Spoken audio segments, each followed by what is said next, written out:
Welcome back. This week, State Representative Shervin Jones came out as gay. He is the first openly gay black legislator in the state. He said he's known he was gay since he was a kid, but kept it a secret because he was the son of a prominent local minister. He was always being told that being gay was a sin, so he hid it. We covered a lot in our interview, all of which can be found at cbsmiami.com. But for this section, we started by talking about the support he received from his brother and how an unexpected tragedy led him to view his life in a new way.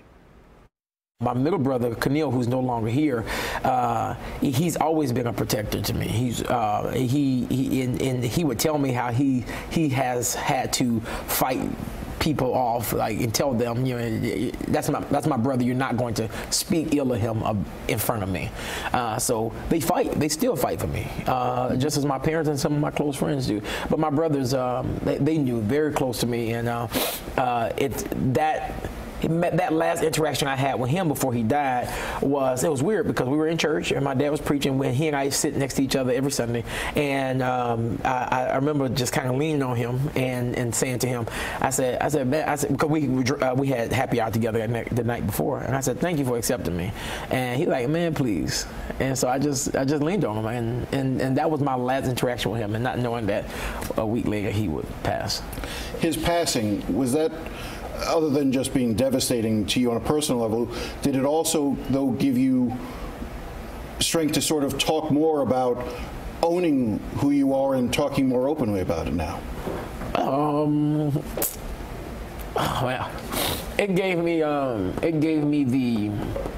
the strength to realize that, you know, life is short, and no matter what people might think about you, that you better live your best life now, and live it with no regrets.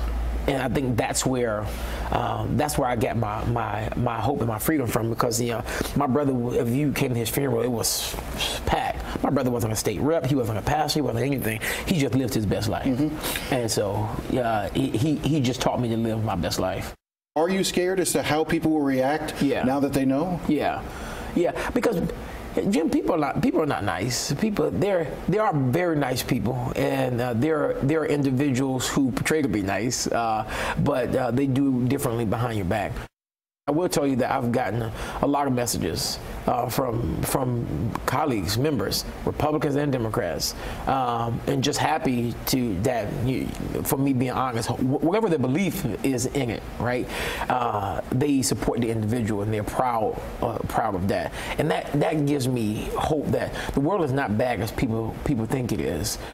My perception has been, and you tell me if you think I'm wrong, that in a lot of ways that it's going to be harder as an openly gay black politician to win office in the black community because of some of the things that happen in church and the views that people have. Am I mistaken? In the past, that has been the case. It's been hard for African Americans to live that truth, because in the African American community, this conversation, it's one of those things where you are, and we're not talking about it. And the black community has lived that way for years. The community is changing because it's becoming younger, but I can guarantee you that if I sit in a room with people, everyone who sits in that room have someone in their family who they love, who is gay, lesbian, or whatever. Every one of us have that same person in their family. But this is my thing that I would share with anyone, that if your problem is with me being gay, vote me out, never vote for me again, whatever. But if you could go and look at the track record of me helping people, use that as your tool to share why you support my work or why you support what's happening. Don't use my lifestyle.